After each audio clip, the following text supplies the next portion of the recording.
कि बोले पंच परमेश्वरी भगवान ने की मैं भाव जगत में मेरा सब जीवों से नित्य रहे। दीन दुखी जीवों पर मेरे पुरुष करुणा स्रोत बहे। दुर्जन क्रूर कुमार्ग रतों पर क्षोभ नहीं मुझको आवे। क्षम्य भाव रखूं मैं उन पर ऐसी परिणति हो जावे। ये पंच परमेष्टि भगवान ने की जय। इसी जयकार के साथ आज के सत्र टीएलएम मैनेजमेंट को आगे बढ़ाने के मैं डॉक्टर अरुण सर से अनुरोध करूंगा कि आज के सत्र को आगे बढ़ाएं। जी सर। सभी लोगों का आज के इस प्रशिक्षण कार्यक्रम में स्वागत है। नीरज जी, आप एक काम करें, पावर पॉइंट शेयर करते हैं। जो आपको फाइल भेजी थी वो शेयर करते हैं। हाँ हाँ डन।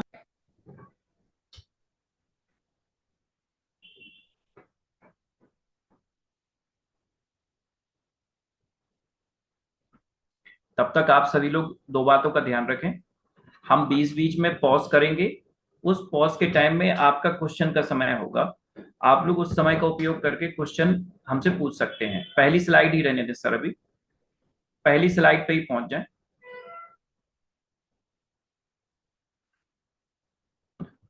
आप लोगों को शायद प्रॉपर वे में स्लाइड दिख रही होगी। ऐसा कोई है जिसको स्लाइड शेयर ना हो रही हो तो अभी बता सकता है वो। दूसरा, आप लोगों से कहना था कि आप लोग अपने साथ पेन कॉपी जरूर रख लीजिएगा, क्योंकि बीच में प्रश्न ना पूछें। जब मैं रुकूं, मैं आपसे कहूं कि अब आप प्रश्न पूछें, तो आप अपने प्रश्न रख सकते हैं, जिससे फ्लो नहीं टूटेगा, सबको समझ में भी आएगा और हमारा रिजल्ट भी पॉजिटिव आने की उम्मीद बढ़ जाएगी।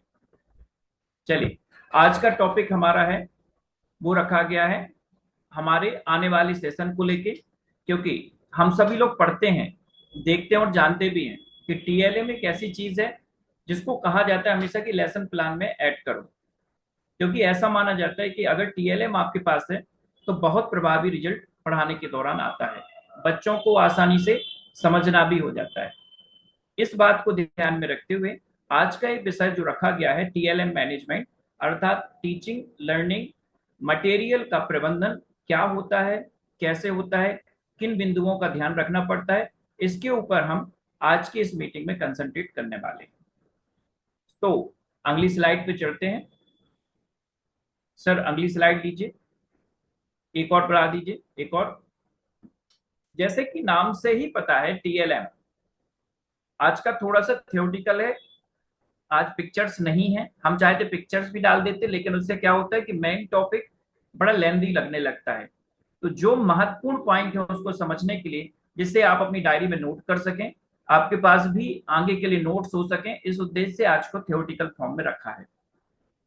टीएलएम जो होता है, टीचिंग लर्निंग मटेरियल जिसे हम कहते हैं, यह क्या होता है?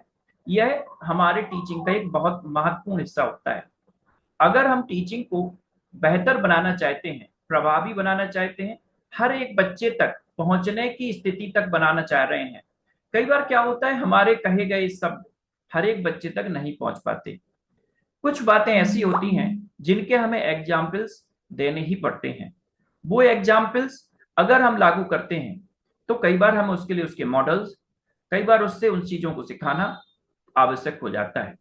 इन सभी को हम टीचिंग लर्निंग मटेरियल के रूप में जानते हैं। क्लासरूम में बच्चे को पढ़ाने के लिए जो भी चार्ट, मॉडल, खिलौने, डिजिटल टूल्स या अन्य सामग्रियां, यहाँ पे अन्य सामग्री से मतलब क्या है, वो सभी मटेरियल जो हम अपने पढ़ाई को या अपने लेक्चर को और अधिक बेहतर बनाने में उपयोग में लाते हैं, वह सभी मटेरियल हमारा टीएलएम मटेरियल कहलाता है।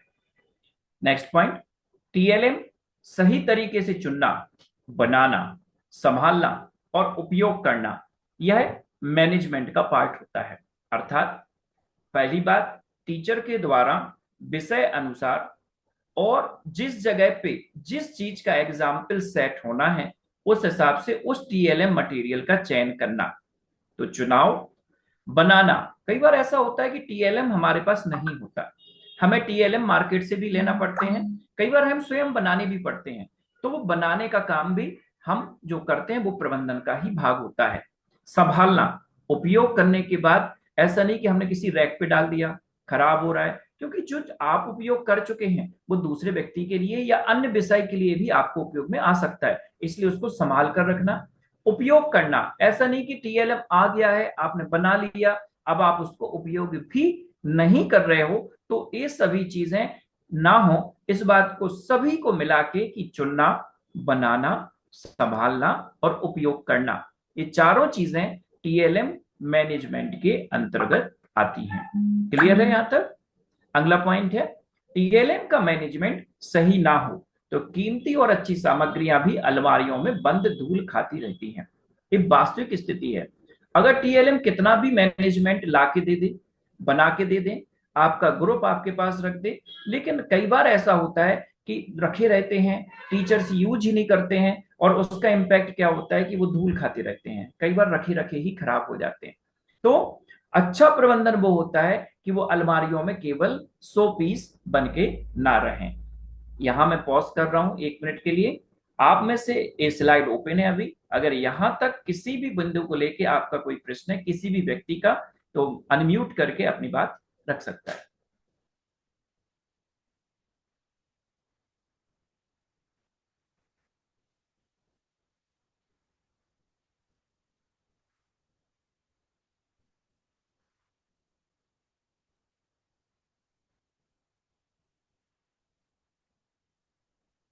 नहीं है कोई प्रश्न? चलिए हम अगली स्लाइड पे आते हैं। टीएलएम मैनेजमेंट के जो चरण होते हैं वो मुख्य रूप से 5 भाग में हम विभाजित करके अध्ययन कर सकते हैं। पहला, टीएलएम का चयन और योजना बनाना।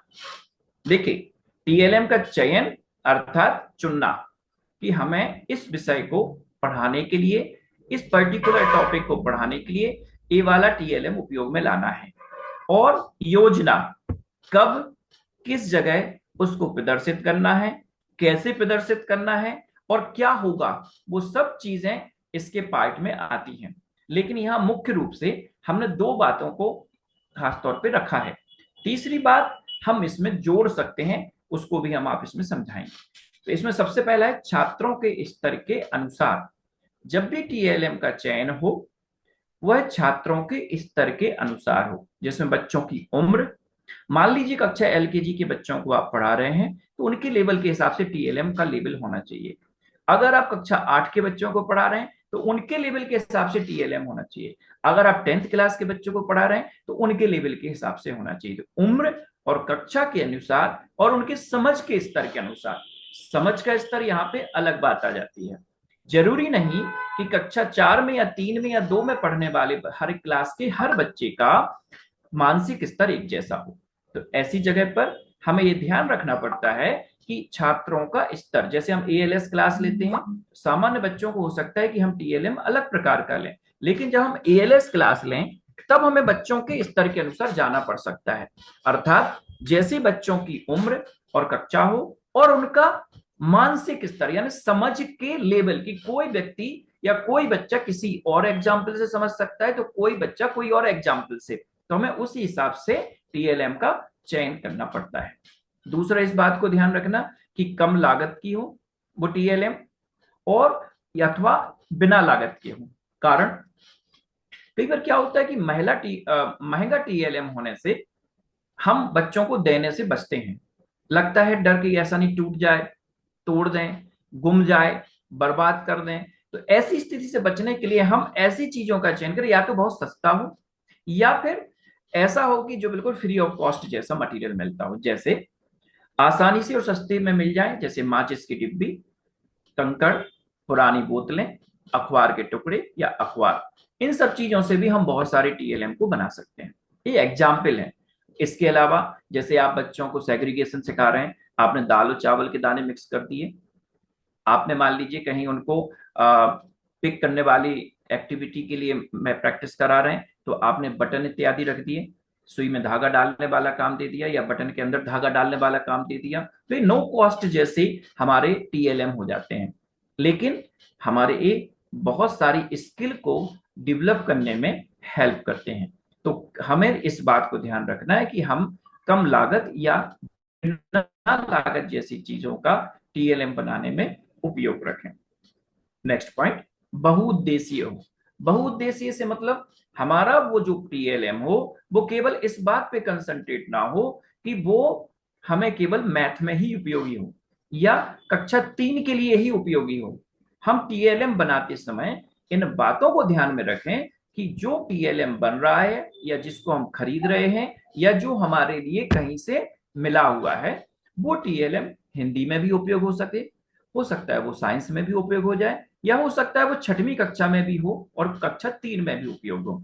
तो बहुउद्देशीय ऐसी सामग्री को चुनें जिसका उपयोग एक से अधिक विषयों या पाठ को पढ़ाने में हो। इसको बोलते हैं बहुउद्देशीय, यानी एक ही टीएलएम का अलग अलग जगह पर उपयोग होना। यहां पे आप लोगों का कोई प्रश्न है क्या? मैं यहां पे रुक रहा हूं। मैंने कोशिश की है कि बहुत सरल भाषा को डाला है जिससे हर एक व्यक्ति को टच कर सके। यहाँ पे अगर आपका कोई प्रश्न है तो आप हमसे पूछ सकते हैं।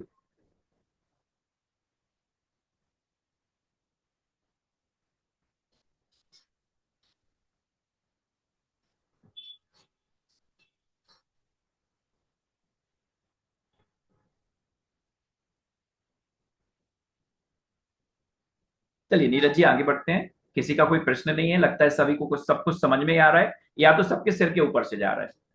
दो बातें ही होती हैं जब कोई प्रश्न ना आए तो। चलिए नेक्स्ट पॉइंट, दूसरा मैनेजमेंट का पॉइंट होता है टीएलएम का निर्माण और संग्रहण। जब हम चयन करते हैं या कई बार ऐसा होता है कि टीएलएम हमें बनाना भी पड़ता है, तो उसको बनाना और फिर संग्रहण करना, उसको दो बातों को हमें ध्यान रखना पड़ती है। तो शिक्षकों और बच्चों की भागीदारी हो बनाने में। ऐसा ना हो कि हम हर टीएलएम बाजार से खरीद के लाएं, हर टीएलएम को हम कहें कि ऑनलाइन बड़े सस्ते मिल रहे हैं तो हम परचेस कर लें। ऐसी चीजें जिनका उपयोग हमारे आसपास के इन्वायरमेंट में आसानी से मिल सकता है, वो मटेरियल हम टीएलएम के रूप में करें। और जब भी टीएलएम बनाना पड़े तो टीचर्स की भागीदारी हो, अगर हो सके तो बच्चों की भी भागीदारी उसमें सम्मिलित करें। ऐसा नहीं कह सकते कि नर्सरी का बच्चा टीएलएम बनाने में मदद नहीं कर सकता, वो भी कर सकता है, डिपेंड टीचर पर करता है। तो जब भी कोई टीएलएम का निर्माण करें उसके लिए क्या करें, बच्चे को और टीचर को सहभागिता, आपस में भागीदारी देके करें, जिससे कि क्या हो कि उनके अंदर उसके संबंध में जुड़ाव आए। जैसे किसी पार्ट से संबंधित कोई टीएलएम बनाने का काम कर रहे हैं तो बच्चे अगर उसमें हेल्प करेंगे तो ऑटोमेटिक बच्चे उसको समझेंगे कि वो टीएलएम ऐसा क्या है जो हमारे पार्ट से इंटरलिंक्ड है। तो वो इसलिए उनके अंदर उस विषय और उस पाठ के संबंध में जुड़ाव आएगा। सुलभता, सामग्री ऐसी होनी चाहिए जिसे बच्चे बिना किसी डर के छू सकें और उससे सीख सकें। इसे कांच की अलमारी में बंद करके रखने के बजाय बच्चों की पहुंच में रखना चाहिए। अर्थात टीएलएम ऐसा हो जिसको बच्चा बिना डर के, ऐसा नहीं कि टूटने का डर हो, ऐसा नहीं खोने का डर हो, या ऐसे नहीं कि बच्चों को लगे यार हम छू लेंगे तो हमारे शिक्षक डांटेंगे, ऐसा नहीं कि हम करेंगे तो हमें कहीं डांट पड़ जाए। तो वो उनके अंदर से भावना कब हटेगी कि जब उनको उनके यूज करने के लिए दिया जाए और सुलभता से यूज करने को दिया जाए, जिसमें कोई उनके ऊपर प्रेशर ना रहे। तो पक्का है कि ऐसे में बच्चों को आसानी से वो चीज मिलेगी और बच्चे सरलता से और सहजता से उस चीज को सीखने में हेल्प लेंगे। साथ ही संग्रहण का आशय यहाँ पे है कि हम संग्रहित करें तो उसको अलमारी के अंदर सजा के ना रखें। क्लासरूम में ही एक कोना बना दें, कॉर्नर बना दें, उस कॉर्नर में सबको जमा दें और जब जिस चीज की आवश्यकता, जब वो पाठ चल रहा है तब उस पाठ से संबंधित टीएलएम एक कॉर्नर में जाके रख दें। जब बच्चे को पढ़ने के बाद हमने पढ़ा दिया, अब उसको भी अगर बीच में मन हो रहा है देखने का, पाठ को रिपीट करते समय, तो वो देख सके, ऐसी स्थिति होनी चाहिए। तो इसलिए सुलभता की इसमें बात कही गई है। यहां तक कोई आप लोगों का बिंदु है जो आप लोग पूछना चाहते हैं? कोई प्रश्न हो तो आप पूछ सकते हैं।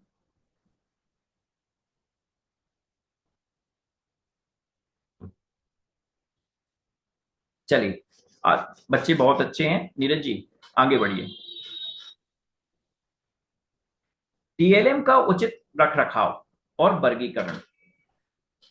टीएलएम का उचित रखरखाव क्यों जरूरी है? कई बार क्या होता है, उठाने रखने या उसको संग्रहित करने के दौरान ही बहुत सारे टीएलएम टूट जाते हैं, या उनमें डस्ट पड़ जाती है, या वो उनमें कई बार तो फंगस लग जाती है। कोई ऐसी, मान लो आपने कोई ऐसी गम का यूज किया, गोंद का उपयोग किया, जो कि उसमें फंगस क्रिएट कर देती है। तो हमें उनका रख रखाव करना भी उतना ही जरूरी है, साथ ही कैटेगराइज करना। जैसे एक कोई अलमारी हो, अलमारी में आपके घर में 5 सदस्य हैं, और पांचों के कपड़े जब धुल के आए, किसी के फर्स्ट उसमें डाल दिए जाएं, किसी के सेकंड में, आपको खुद ही पता ना हो कि कौन से कवर्ड में या कौन से अलमेरा में कि कौन से खंड में किस किस कपड़े हैं। आपको जब कोई कपड़े की आवश्यकता होगी तो आप उसको एक एक करके निकालने पड़ेंगे, फिर सेग्रीगेट करने पड़ेंगे, फिर आपको मिल पाएगा। टाइम खराब होगा और झुंझलाहट भी होगी। ऐसे ही हमारे दैनिक, ये जैसे बच्चे का बैग है, बच्चे के बैग में किताबों पे नाम ना डला हो, कॉपी पे नाम ना डला हो, कवर चढ़ा हो, जबकि अब आपसे कहें किताब या कॉपी छांटो, तो आप एक एक पेज पलट के देखोगे किस बच्चे की है, क्या नाम है, चैप्टर मतलब बुक का क्या नाम है, वो आप सब लोग आइडेंटिफाई करोगे। फिर आपको पता चल जाए पाएगा कि ये कौन सी बुक है। तो क्या हुआ, हमारा समय और एनर्जी दोनों बर्बाद हुई। इसलिए हमने उसको क्या किया, अगर वर्गीकृत कर दिया, उसके ऊपर नाम इत्यादि डाल दिया, तो ऑटोमेटिकली हमारी एनर्जी और टाइम कम लगेगा। तो यहाँ पे जो बात कही गई है कि मैनेजमेंट का सबसे चुनौतीपूर्ण हिस्सा यही है। इसके लिए निम्नलिखित तरीके अपनाए जाते हैं। पहला, टीएलएम कॉर्नर। हम स्कूल में क्लासरूम के अंदर टीएलएम कॉर्नर बना सकते हैं, जिसमें कहा जाता है हर कक्षा या स्कूल में एक समर्पित कोना होना चाहिए जहां सामग्रियां व्यवस्थित रखी हों। देखिए, हर स्कूल में, यहाँ पे भी क्लासरूम की बात नहीं कर रहे हैं, यहाँ पे बात कर रहे हैं किस चीज की, एक आपका स्कूल में जगह निर्धारित हो, चाहे आपके यहाँ अलमीरा हो, चाहे आप किसी रैक पे व्यवस्थित रखें, चाहे आप कोई एक छोटा सा कमरा कर लें जहां पे आपका टीएलएम व्यवस्थित रखा हो। किसी टीचर ने कोई टीएलएम यूज किया, उस टीएलएम को अगर उसने भी स्वयं बनाया हो, तो वो चाहे तो अपने टीएलएम को स्कूल के उस कॉर्नर में जाके रख सकता है जहां पे सब कुछ रखा रहता है। इससे फायदा क्या होगा, एक तो वो टीएलएम वहां आएगा तो दूसरे टीचर को भी पता चलेगा कि किस प्रकार के टीएलएम का उपयोग कहाँ उपयोग होता है, और अगर ये रखा है स्कूल में तो हम इसको भी अपने लिए उपयोग में ला सकते हैं। दूसरा, टीएलएम पे सबकी नजर जाएगी तो वो खराब होने से बचेगा और निरंतर उपयोगिता में आता रहेगा। इसलिए एक कॉर्नर या पॉइंट या अलमेरा या कवर्ड या जगह सुनिश्चित होना चाहिए जहां पे सभी टीएलएम एक जगह रखे जा सके। इससे एक और फायदा है, मैनेजमेंट को कई बार टीचर कहता है कि हमें ये वाली चीज पढ़ाने के लिए चाहिए एज अ टीएलएम, तो वो भी मिलके देख सकते हैं कि वो हमारे रिकॉर्ड में है कि नहीं है। तो हमें नई चीज बुलानी है तो उसके पहले वो एक रिवाइज्ड हो जाता है कि ऐसा तो नहीं कि वो चीज हमारे पास पहले से अवेलेबल हो। दूसरा पॉइंट है विषयवार वर्गीकरण। कोशिश करें, मान लीजिए आपके अलमारी में 4 खंड है, 6 खंड है, तो हर खंड में सब्जेक्ट से रिलेटेड आप उसको वर्गीकृत करके रख सकते हैं, या किसी बॉक्स में रखते हैं तो एक बॉक्स आपने हिंदी का बना दिया, एक इंग्लिश का बना दिया, एक मैथ का बना दिया, और ऐसे ही आपने अन्य सब्जेक्ट के बना दिए। जो टीएलएम जिस विषय से ज्यादा संबंधित है वो उसी विषय से संबंधित उसी के बॉक्स में वो टीएलएम या उस जगह पे वो रखा हो। इससे फायदा क्या होगा कि जो भी विषय सब शिक्षक उसको जब पढ़ाना होगा उस विषय से संबंधित, तो वो उसी बॉक्स को टच करने का प्रयास करेगा, जिससे उसे आसानी से वो चीज मिल सकती है। इसमें कहा गया है जैसे गणित, विज्ञान, भाषा और सामाजिक विज्ञान के टीएलएम को अलग अलग बॉक्स या रैक्स में लेबल लगाकर रखना चाहिए ताकि जरूरत पड़ने पर तुरंत मिल सके। लेबल लगाने की बात, जैसे मान लीजिए आपने तो भले ही एक छोटा सा पजल दे रहा हूं जिसमें बच्चों को बॉडी पार्ट्स के बारे में बताया जाता है, बॉडी पार्ट के चित्र बने होते हैं और उसमें एक हुक लगा होता है पकड़ने के लिए कि बच्चा उसको निकाले और फिर जाके व्यवस्थित पजल आते हैं। ऐसे ऐसे बहुत सारी पजल आते हैं। लेकिन अगर हमें नाम या उस पर लेबल लगा हुआ नहीं रखा रहेगा तो हमें कई बार सर्च करना और जल्दी में निकालना कठिन हो जाता है। तो जब भी जिस चीज से रिलेटेड टीएलएम हो उसका लेबल जरूर लगा हो, उस पर उसका कोड जरूर पड़ा हो, उस पर उसका नाम जरूर पड़ा हो। इससे फायदा क्या होगा कि आसानी से वो चीज हमें मिल सकती है। नेक्स्ट है कोडिंग एवं लिखित जानकारी। हर एक टीएलएम के संबंध में जानकारी होनी चाहिए कि कौन सा टीएलएम किस जगह उपयोग किया जा सकता है। अब किस जगह की बात है, संभावित, यहाँ पे संभावित जरूर जोड़ लीजिएगा। संभावित से ऐसा है कि ए वाला टीएलएम मैथ सब्जेक्ट में इस चैप्टर के लिए यूज हो सकता है। अब आपको हो सकता है हिंदी में भी जरूरत पड़ जाए उसकी, तो आप कर सकते हैं, इसलिए उसमें संभावित जोड़ा जाए। इसलिए कि आप अगर उसको कह देंगे कि मैथ में ही उपयोग होगा तो दूसरे तरफ टीचर का ध्यान ही नहीं जाएगा। क्लियर है ना? तो इसलिए हमें संभावित यहां वर्ड को जोड़ना है कि कौन सा टीएलएम संभावित किस जगह उपयोग किया जा सकता है, किस टीएलएम की कितनी संख्या है इत्यादि। अब संख्या क्यों, मान लीजिए आपने स्कूल में बाहर से कोई ऐसा टीएलएम बुलाया जिसकी संख्या 40 है, उसके अंदर वो मटेरियल 40 प्रकार के, जैसे आपने सेफ बुलाए, लगभग 12 से 14 प्रकार के सेफ, आपको अलग अलग साइज, अलग अलग सेफ के हिसाब से चीजों का एक बॉक्स आ गया, ऊपर से आपने परचेज किया। अब आपको अगर यही पता नहीं, आपके रिकॉर्ड में अगर यही नहीं चढ़ा कि वो टोटल संख्या उनकी कितनी है, तो कल के दिन अगर किसी बच्चे ने कोई भी चीज गुमा दी, तोड़ दी, तो आपको पता ही नहीं चलेगा कि वो चीज हमारी कहाँ गई। तो आप ऑन रिकॉर्ड जब भी चीजों को अपने सीनियर से, अपने मैनेजमेंट से, अपने पोजीशन में लेते हैं तो रिकॉर्ड से मिलान करेंगे इसकी नंबर ऑफ स्ट्रेंथ क्या है।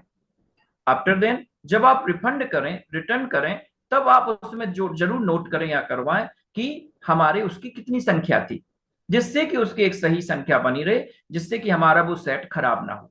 मान लीजिए आपके 1 to 100 काउंटिंग आप बच्चे को सिखा रहे हैं, या 0 से 9 तक के हमारे अंक आते हैं जिससे हम लोग काउंटिंग सीखते हैं बच्चे, और 2 सेट खरीदते हैं जब, तो उसमें 2 आते हैं वो सेट कि जिससे कि आप 100 तक की काउंटिंग भी उससे बना सकें। अब मान लीजिए आपने उसमें से हमारा 6 एक गुम गया, तो 6 की पूरी सीरीज हमारी खराब हो जाएगी। 6 से हम कोई अच्छा वो डिजिट ही नहीं बना पाएंगे अगर हमने काउंटिंग नहीं की तो। इसलिए हमें ध्यान रखना है कि जब भी हम उपयोग में लाएं तो उसको हम गिन के और देख के लें, और जब वापस करें तो गिन के और देख के वापस करें। साथ ही इसमें कहा गया टीएलएम के संबंध में लिखित जानकारी होनी चाहिए कि कौन सा टीएलएम किस जगह उपयोग किया और किस टीएलएम की संख्या कितनी है इत्यादि। इत्यादि से यहाँ पे आशय क्या है, कई बार क्या होता है, जैसे मैं आपको एक उदाहरण दे रहा हूं, आप लोग ऑनलाइन शॉपिंग करते हैं, अनम्यूट कर लीजिए अपने आप को, सभी लोग अनम्यूट कर लीजिए, कोई दिक्कत नहीं है। Yes sir. आप लोग ऑनलाइन शॉपिंग करते हैं तो क्या देखते हैं ऑनलाइन में, प्रोडक्ट, क्या पिक्चर्स। कोई भी प्रोडक्ट देखते हैं तो उस प्रोडक्ट को कैसे देखते हैं और कैसे आइडेंटिफाई करते हैं कि इट इज द बेटर, हमारी नीड के अनुसार ये हमारे लिए ज्यादा उपयोगिता वाला है, कैसे हम आइडेंटिफाई करते हैं, एक जन कोई भी बताए।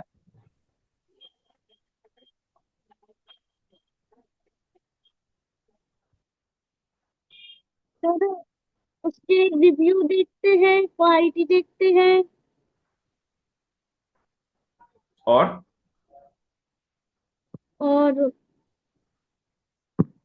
यही सब चीज की कितना अच्छा है, देखो कितनी। जब उसके, अब मैं, और कोई व्यक्ति बताना चाहेगा। और कई बार भैया ये भी देखते हैं उसको हम किस किस चीज में यूज कर सकते हैं। और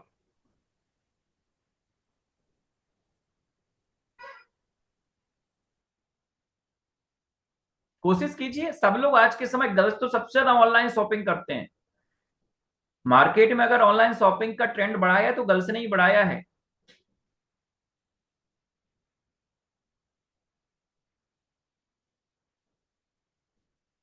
चलिए, हम लोग जो ऑनलाइन देखते हैं तो सबसे पहले उसकी फोटो देखते हैं, और तो में कुछ दिखता नहीं, फोटो में अगर अच्छा लग रहा है तो हम आगे बढ़ते हैं।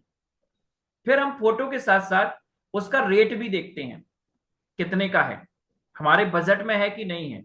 सेकंड चीज, थर्ड चीज हम देखते हैं कि वो उसके अगर वीडियो पड़े हैं तो वो देखते हैं, कहाँ कैसे यूज हो सकता है, क्या हमें करना पड़ेगा, कितने दिन में हमें मिल जाएगा। इसके अलावा उसको हमें क्या उसका मटेरियल से वो बना है, हमें उपयोगितापूर्ण है कि नहीं है, हमारे लिए उसके मार्केट में रिव्यू क्या मिले हैं कि लोगों ने उसके बारे में, उस प्रोडक्ट के बारे में क्या कहा है। अगर सब चीजें हमारे फेवर में है तो हम उसको उपयोग में लाते हैं। इसको हम बोल सकते हैं कैटलॉगिंग। क्या बोल सकते हैं, कैटलॉगिंग। ये जो ऑनलाइन जो हमें दिखता है वो कैटलॉगिंग है। कंपनी वाले ने उस चीज के बारे में, उस प्रोडक्ट के बारे में सब कुछ एक प्लेटफॉर्म पे डाल दिया। अब आपको पसंद आए तो आप उपयोग कर सकते हैं। यही चीज उपयोग हो सकती है हमारे हर एक टीएलएम को उपयोग के लिए। जो टीएलएम से संबंधित व्यक्ति है, जो उस डिपार्टमेंट को या उस जिम्मेदारी को स्कूल में मैनेजमेंट के तौर पे संभाल रहा है, वो व्यक्ति चाहे तो हर एक टीएलएम का ये भी बताए कि ये टीएलएम क्या है, फोटो लगा के एल्बम जैसा, इसका क्या उपयोग हो सकता है। हमारे यहाँ विडंबना क्या होती है, मैनेजमेंट एक से एक टीएलएम बुला के रख देता है स्कूल में, खरीद के भी और बनवा के भी। साल पूरी निकल जाती है, सत्र निकल जाता है, कई बार टीचर को ये भी पता नहीं होता है कि टीएलएम का इसका उपयोग हमें कब, कहां और कैसे करना है, किस जगह पे उपयोगिता में लाना है।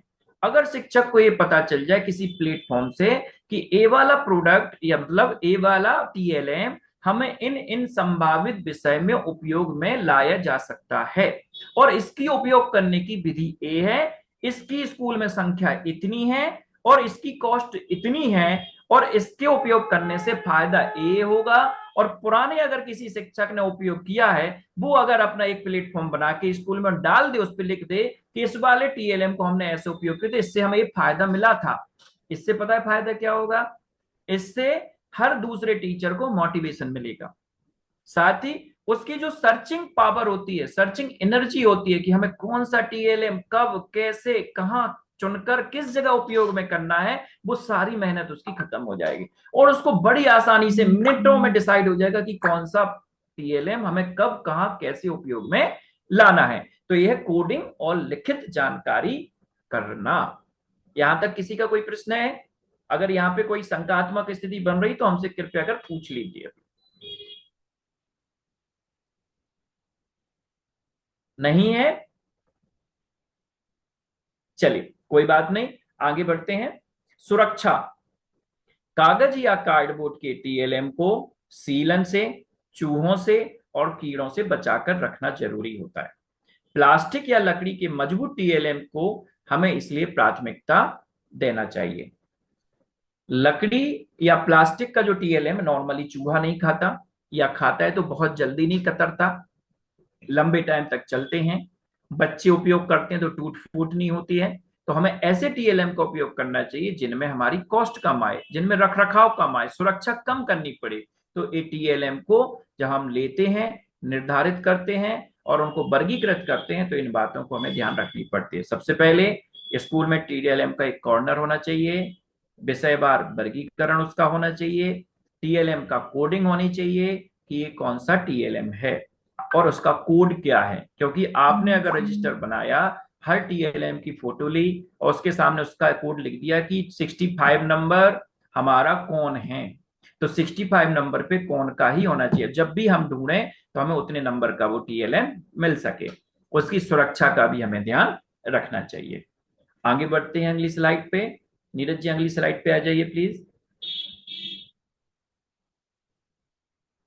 अगला पॉइंट है कक्षा में प्रभावी उपयोग, यानी कक्षा में हम टीएलएम को इम्पैक्टफुल कैसे, इफेक्टिव कैसे यूज में लाएं या ऐसे कैसे उपयोगिता में लाएं कि वो प्रभावी हो। हमने बच्चे को कोई चीज एग्जाम्पल के तौर पे दी तो वो उसको कारगर हो, ना कि वो ऐसी सरे से नकार दे। क्लासरूम में केवल टीएलएम दिखा देना महत्वपूर्ण नहीं होता है कि हम ऐसे लेके गए और हमने क्लास में कहा ये आप बच्चों देख रहे हैं, ये देखो इसको स्टेपलर कहते हैं, ये कैसा दिख रहा है, हरा दिख रहा है, इसका उपयोग कैसे होता है, कागज को आपस में स्टेपल करने में उपयोग होता है। हमने ऐसे बता दिया तो ये प्रभावी नहीं हुआ, टीएलएम का यूज नहीं हुआ। यहां हमें कब, कहां, कैसे उपयोग में दिखाना है वो जरूरी है। बच्चे उसको कैसे उपयोग में देख के उपयोग कर रहे हैं, हमसे ज्यादा अगर बच्चे अपने हाथ में लेके देख रहे हैं तो वो प्रभावी है। अब कैसे आते हैं, हम इस पे आते हैं। समय का तालमेल, टीएलएम का पाठ के बीच में और सही समय पर सामने लाना चाहिए। ऐसे नहीं हमने चैप्टर चालू किया, टेबल पे पहले से ही रख दिया, अब बच्चा हमें नहीं सुन रहा है, उस टीएलएम को देख रहा है, यार ये कुछ नया है सर, पक्का इसके बारे में बात करेंगे, अब तो यार कुछ ना कुछ इसके बारे में होगा। बच्चों में क्यूरियोसिटी बहुत ज्यादा होती है, जहां क्यूरियोसिटी बढ़ती है तो मेन चीज छूट जाती है, दूसरी चीज पे चले जाते हैं। तो हमें टीएलएम तब निकालना चाहिए जब उसका जिक्र हो, जब उसकी आवश्यकता पड़े, जिन्हीं की टेबल पे पहले से, जैसे आप बॉल कैनो समझा रहे हो और बॉल कैनो का मॉडल बना के ले जाएं और उसमें गैस पहले से निकालने के लिए छोड़ दें, तो क्या आप बॉल कैनो को जब सही समय पे दिखाने की बात आएगी तो क्या बच्चे समझ पाएंगे? नहीं होगा। इसलिए हमें आवश्यकता क्या है? सही समय पर सामने लाना चाहिए, ना बहुत पहले ना पाठ खत्म होने के बाद। जब वो विषय आए, जब वो चीज दिखाने की आवश्यकता पड़े, तभी उस चीज को सामने दिखाना चाहिए। क्रियाशीलता, शिक्षक खुद प्रयोग करने के बजाय बच्चों को सामग्री से खेलने, प्रयोग करने और निष्कर्ष निकालने का मौका दें। जैसे मैंने बच्चों को दे दिया, बच्चों से कहा आपने इसको कहां देखा, आपके चैप्टर में कहां आया, और इसको किताब के अनुसार या पाठ के अनुसार आप खुद इसको रखिए, छू के देखिए, उपयोग में लाइए, और इसके बारे में जहां जहां आपको जो जो पॉइंट्स मिलते हैं, मेरे बोलने के दौरान, समझाने के दौरान या फिर किताब में पढ़ने के दौरान, आप इनके पॉइंट्स को नोट करें और समझ लिखते हुए, अपने हिसाब से समझते हुए अपने अपने पॉइंट्स लिखें। इससे क्या होगा? बच्चा ज्यादा एक्टिव होगा, बच्चा ज्यादा इफेक्टिव तरीके से उस चीज को समझेगा और उस पर कंसंट्रेट करेगा। तो क्रियाशीलता का मतलब है कि टीचर का ही इंगेज होना जरूरी नहीं है, उससे ज्यादा जरूरी है बच्चों का इंगेज होना। नेक्स्ट उपयोग है समावेशी उपयोग। कक्षा में ऐसा टीएलएम हो जो सभी बच्चों, जैसे कि विशेष आवश्यकता वाले, जैसे सीडब्ल्यूएसएन की मदद कर सके। जैसे मान लो कोई दृष्टिबाधित है जिसको कम दिखाई देता है, तो ऐसा टीएलएम ना हो जिसको वो नजर में ही ना आए, ऐसे कलर ना हो जो उसको ठीक से समझ में ही ना हो, या फिर ऐसी सामग्री ना हो कि बच्चा उसको, मान लीजिए कोई जल्दी उठ नहीं सकता, बैठ नहीं सकता, कई बार हड्डी वगैरह के रोग से बाधित होते हैं बच्चे, वो भी सीडब्ल्यूएसएन, किसी को कम सुनाई देता है तो वो भी हमारे सीडब्ल्यूएसएन में आते हैं। तो ऐसे कोई भी बच्चे के समझ में सबको आ सके, इन बातों को भी हमें ऐसी सामग्रियों का उपयोग ध्यान में रखना चाहिए। जैसे मान लीजिए जिसको कम दिखाई देता है तो वो स्पर्श करके समझ जाए कि ये चीज ऐसी होती है। जिसको मान लीजिए उठने बैठने में दिक्कत है तो वो सामग्री उठा के उसकी चेयर तक पहुंचाई जा सके कि बेटा आप अपनी चेयर से उठ के देख सको, मतलब आपको उठने की जरूरत ना पड़े, हम वो सामग्री वहां तक पहुंचा सकें। तो समावेशी उपयोग हो मतलब ये नहीं कि बहुत अच्छे बच्चे को भी मिल जाए और बहुत कमजोर बच्चे को समझ में आ जाए, बहुत स्ट्रॉन्ग बच्चे को समझ में आ जाए उससे या उसको मिल सके, और एक कमजोर यानी सीडब्ल्यूएसएन बच्चे को भी समझ में आ सके। इन बातों का हम ध्यान रखें। नेक्स्ट पॉइंट, नीरज जी आगे बढ़ते हैं।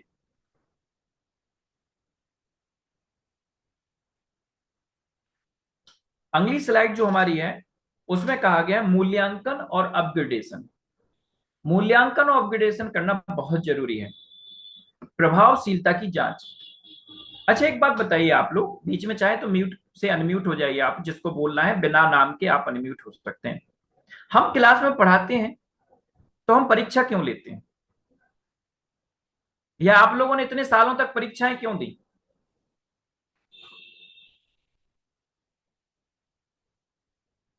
कोई भी व्यक्ति, सभी शिक्षक हैं, कोई भी जवाब दे सकता है।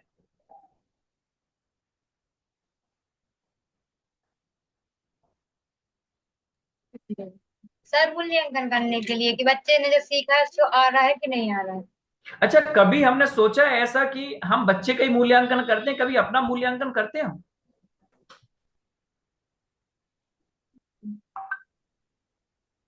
उल्टी सर बात कह हाँ, दी ना जब मैंने। सर आते हैं तो उसके बाद देखते हैं कि बच्चों को मतलब जो हम सिखा पाए, जो चाह रहे थे वो सीखे कि नहीं सीखे। ये बात तो है, लेकिन कभी हमने मूल्यांकन ये किया कि हमने जो सिखाया बच्चे ने सीखा तो अच्छा है, लेकिन अगर नहीं सीखा तो हम में क्या कमी रह गई? काश जिस दिन शिक्षक यह मूल्यांकन करने लगे कि मेरे पढ़ाए हुए अच्छे नंबर वाले बच्चे तो ठीक हैं, जिनको समझ में आ गया वो ठीक है, लेकिन जिनको समझ में नहीं आया या जिनके अंक नहीं आए उनमें ऐसी क्या कमी रही मेरी ओर से, मेरे सिखाने में ओर से, तो ऑटोमेटिक हर एक बच्चे को समझ में आ जाएगा जिस दिन शिक्षक इस लेवल तक पहुंच जाए। चलिए आगे बढ़ते हैं। प्रभावशीलता की जांच। पाठ खत्म होने के बाद शिक्षक को यह सोचना चाहिए कि इस टीएलएम से बच्चे को सचमुच सीखने में मदद मिली। अर्थात हमने अगर स्टेपलर हाथ में लिया और स्टेपलर के बारे से हमने आपको समझाया, मान लीजिए हम इसमें कलर सिखा रहे हैं, अब इसमें कलर इसका ग्रीन है, हमने अगर इससे ग्रीन कलर बच्चे को सिखाने की बात कही, तो क्या इससे बच्चे को ग्रीन कलर आखिर समझ में आ गया कि नहीं आया?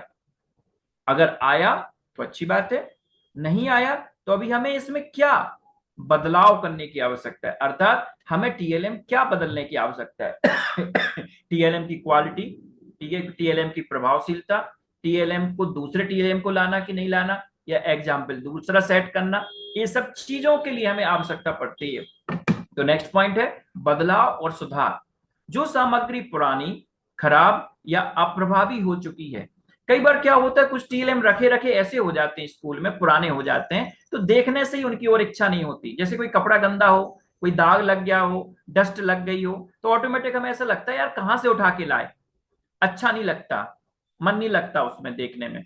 ऐसे ही कई बार टीएलएम प्रभावी ना हो, अगर अट्रैक्टिव ना हो, तो बच्चों का उस पर मन नहीं लगता। तो इसलिए हमें इस बात को ध्यान रखना कि पुरानी, खराब और अप्रभावी हो चुके टीएलएम सामग्री को हटा दें।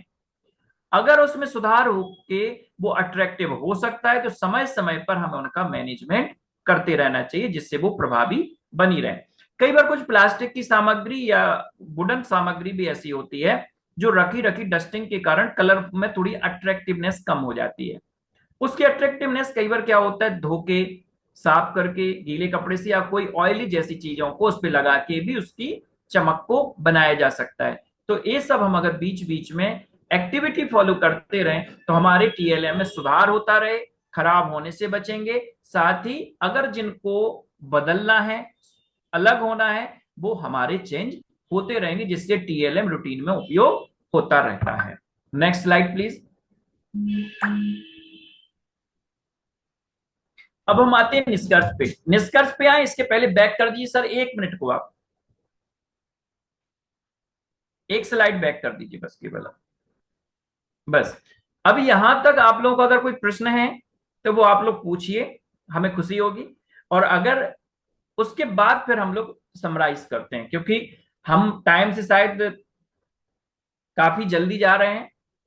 हमने 1 घंटे का समय लिया था, सोचा था कि 1 घंटे जाएगा डिस्कशन के लिए, लेकिन डिस्कशन आप लोगों की ओर से बिल्कुल नहीं हो पाया, तो इसलिए हम लोग थोड़ा फास्ट भाग रहे हैं। आप लोगों का अगर कोई प्रश्न है तो पूछिए, जिससे हम लोग उसको सम अप कर सकें।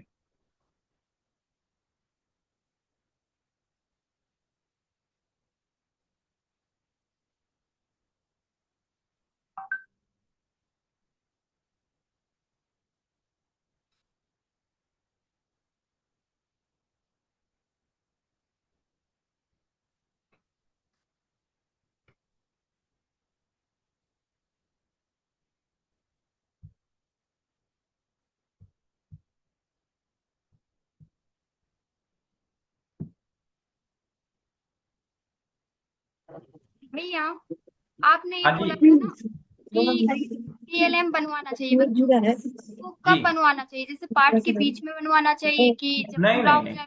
कई बार क्या होता है, जैसे मान लीजिए हम बच्चों से बोल देते हैं कि कल हम ये टॉपिक पढ़ाएंगे, या हम 3 दिन बाद ये टॉपिक आपका स्टार्ट करेंगे, अब ये चैप्टर फिनिश होने वाला है। देखिए चैप्टर फिनिश होने के बाद हम राइटिंग वर्क करवाते हैं बच्चों से, जरूरत पड़ने पे हम उसका टेस्ट भी लेते हैं। हम बच्चों के टेस्ट लेने के बाद उसका अलग अलग रिवीजन भी कराते हैं, फिर हम नेक्स्ट चैप्टर पे जाते हैं। तुरंत हम पहला चैप्टर करके दूसरे चैप्टर पे जंप नहीं करते हैं, बीच में अगर होता है तो 1 दिन 2 दिन का गैप लेते हैं।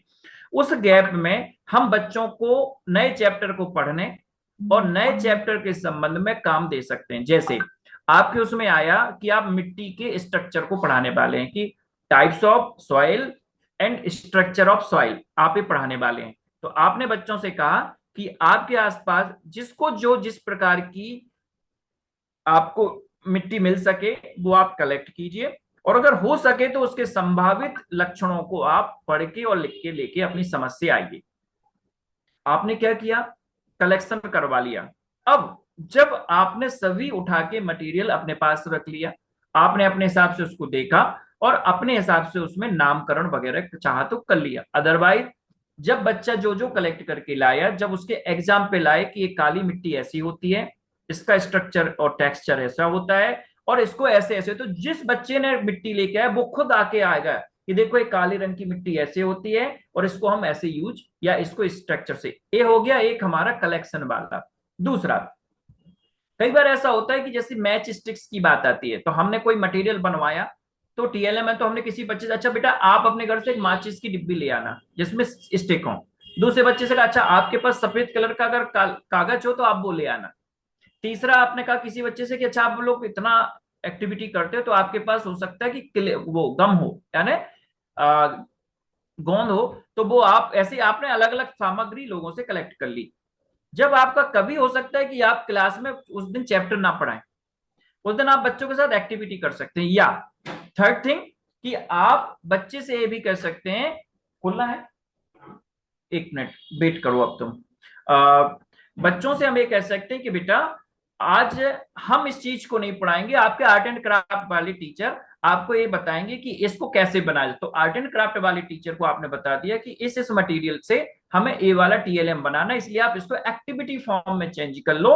तो वो टीचर चेंज भी कर लेगा, उसके लिए एक्टिविटी भी बन जाएगी, और यहाँ टीचर के साथ बच्चों ने मिलकर क्या बना लिया, टीएलएम, जो आपको इन फ्यूचर पढ़ाने में हेल्प करेगा। तो रास्ते आपको निकालने हैं, बड़े आसानी से आप लोग कर सकते हैं। आपका कोई और क्वेश्चन है तो आप पूछिए, एक सेकंड में मैं आ रहा हूं, एक गेट खोलना है बस।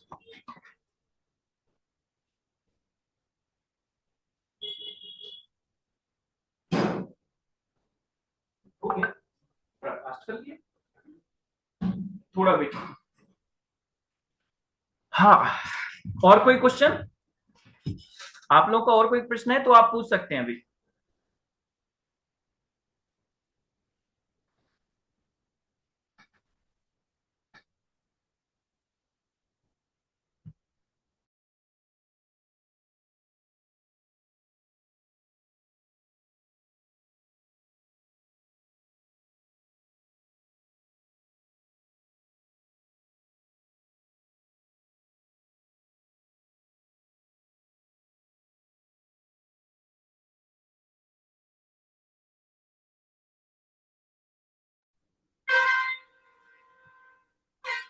और कोई प्रश्न है आप लोगों का, अदरवाइज हम समाप्त करें। आप ही लोगों को भूख लगने का समय हो गया है, तो हम ज्यादा सर टाइम नहीं एक लेंगे। क्वेश्चन मैं कर सकता हूँ क्या? अरे सर, सर स्वागत है, बड़ा बताइए, पूछिए सर।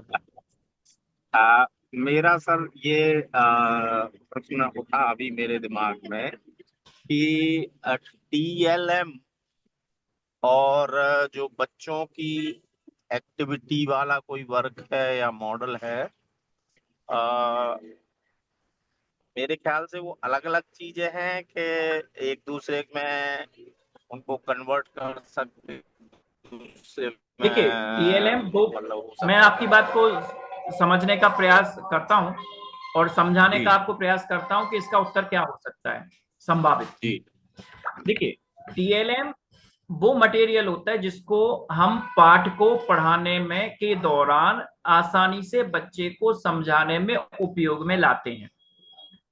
उदाहरण के लिए, आप अगर डस्टर, चौक और पेन, मार्कर का उपयोग में ला रहे हैं तो वो आपका टीएलएम है। आप अगर ऑडियो विजुअल मटेरियल उपयोग में ला रहे हैं तो वो टीएलएम है। आप अगर कोई मटेरियल, सामग्री फिजिकली तौर पे जो अवेलेबल है वो उपयोग में ला रहे हैं तो वो टीएलएम है। अब एक्टिविटी, एक्टिविटी एक अलग चीज हो जाती सर। टीएलएम का उपयोग करके हम एक्टिविटी कंडक्ट कर सकते हैं। क्लियर है? तो दोनों अपने आप में अलग चीजें हैं, लेकिन एक्टिविटी कई बार हमारी किस पे निर्भर होती है, टीएलएम पर निर्भर होती है। तो इसलिए हमें दोनों को मिक्स नहीं करना है। मेरे ख्याल से आप संतुष्ट हुए होंगे प्रश्न से, अगर अभी भी है तो आप पुनः प्रश्न कर लीजिए, मैं प्रयास करूंगा। जी जी ठीक है।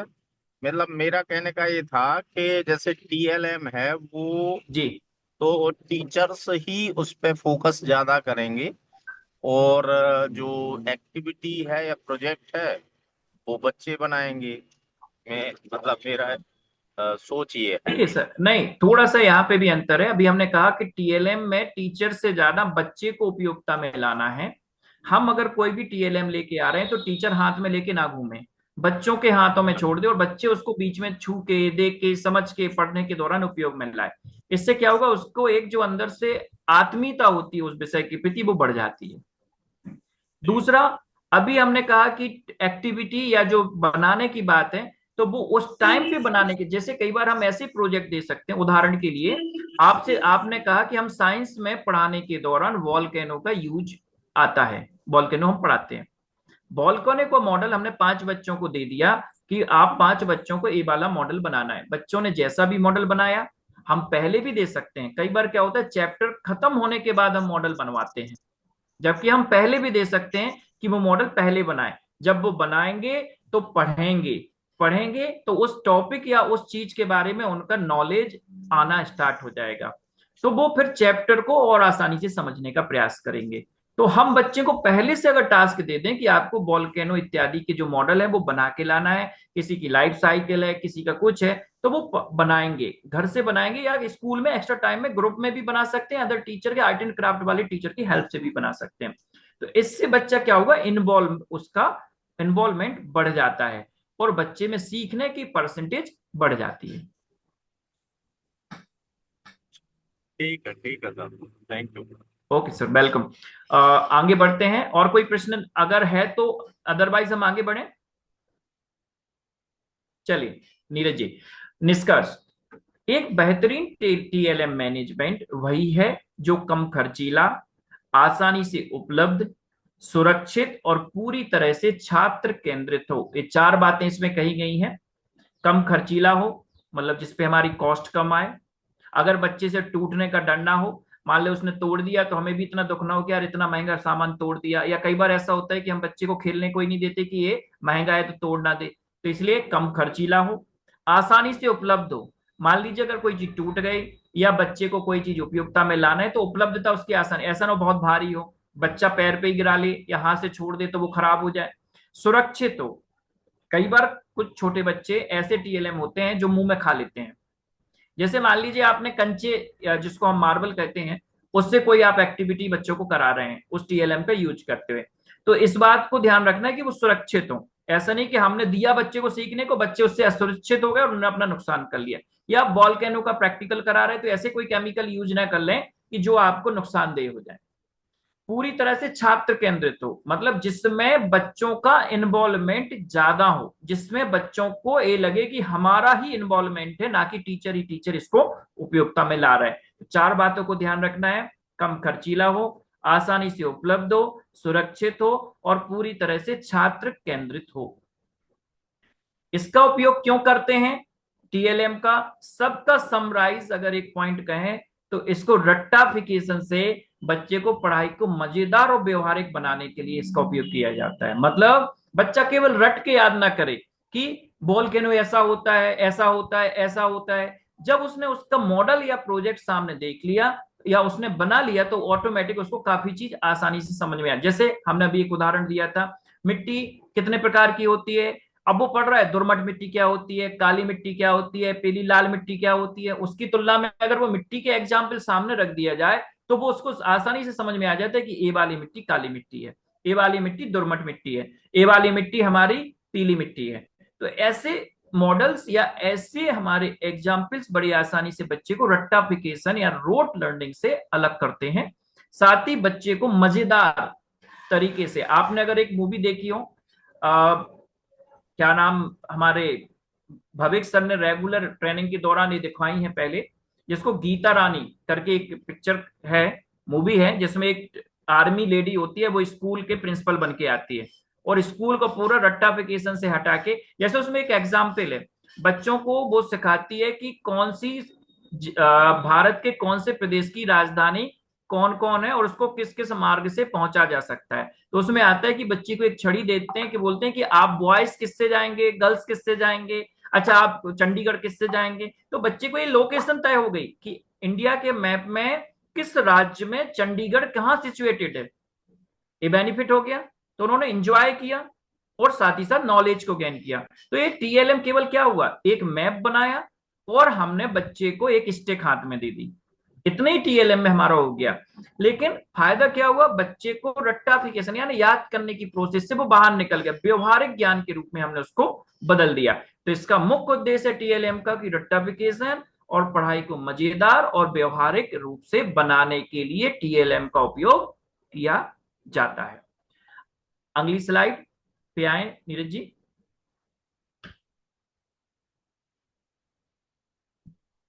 नीरज जी,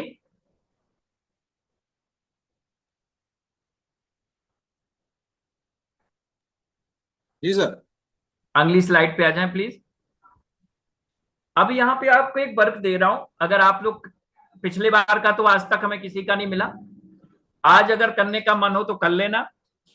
एक ऐसा टीएलएम बनाएं जो बेस्ट मटेरियल से बनाया जा सकता हो या बनाया जा सके, जो ऐसा, और जो ऐसा बच्चों को सिखाने में कारगर हो, जो सामान्य तरीके से सीखें में सक्षम ना हो। यहाँ पे सीखने, सीखे लिखा है ना, जिसको सीखने पड़े आप।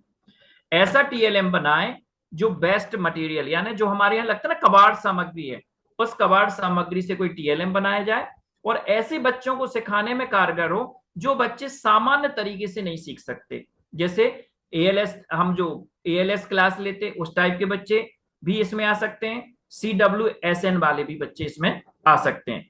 तो हमें ऐसा टीएलएम बनाना है या उसका पूरा मेथड लिख के सबमिट करना है कि हम इस सामग्री को ऐसा ऐसा उपयोग करेंगे तो ऐसा टीएलएम बन सकता है, और इससे ये प्रकार के बच्चे सीखने में मदद ले सकते हैं।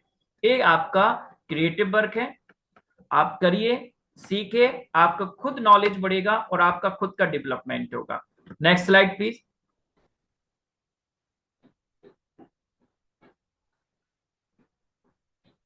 यहां पे अंतिम है। अब आपका, अगर अभी भी कोई प्रश्न बचा हो, किसी भी शिक्षक की कोई मन में शंका हो, तो उसको समाधान करने का प्रयास करूंगा। आप अपने प्रश्नों को रख सकते हैं। 2 से 3 मिनट हम डिस्कस करने में रखेंगे, इसके बाद हम लोग बाइंड अप करने का प्रयास करेंगे।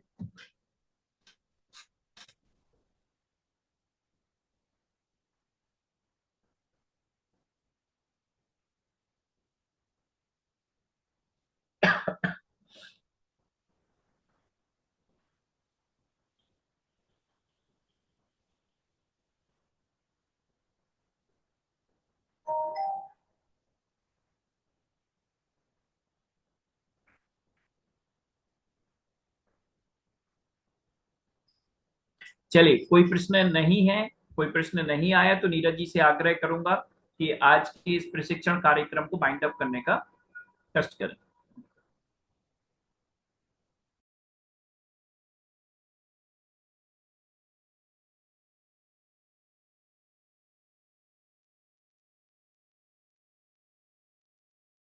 जी धन्यवाद सर। और अभी हमारे बीच में कुछ स्कूल संचालक जी भी जुड़े हुए हैं, अमित सर, अभिनंदन सर। तो हम चाहेंगे कि अगर उनका कोई मैसेज अपने शिक्षकों के लिए हो तो जरूर वो दें, अमित जी और अभिनंदन जी।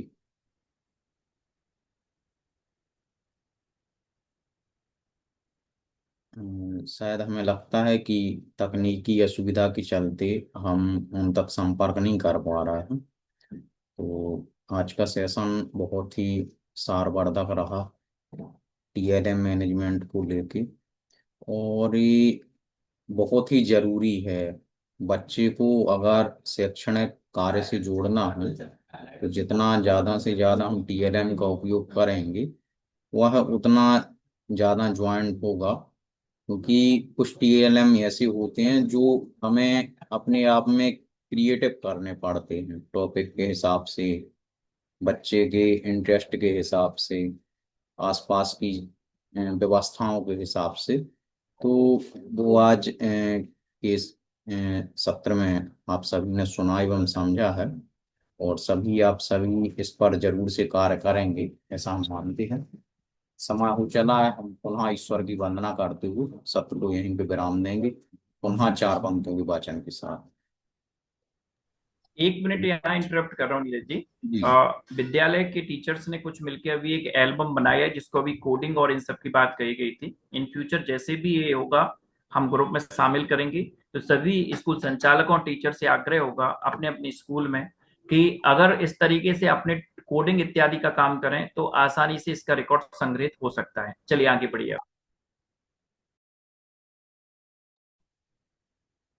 जी, पुनः अगर किसी का और कोई मैसेज हो तो जरूर से रखें, और फिर हम विराम की ओर बढ़ते हैं। जी। पूरे पंच परमेश्वरी भगवान की जय। सुखी रहें सब जीव जगत के, कोई कभी ना घबरावे। बैर पापे अभिमान छोड़ जग, नित्य नए मंगल गावे। घर घर चर्चा रहे धर्म की, दुष्कृत दुष्कर हो जावे। ज्ञान चरित उन्नति करे, अपना मनुज जन्म फल सब पावे। इन्हीं मंगल पंक्तियों के वाचन के साथ आज के सत्र को यहीं विराम देंगे। आप सभी का बहुत बहुत धन्यवाद। जय जन, नमस्कार। सभी को जय जिनेन्द्र।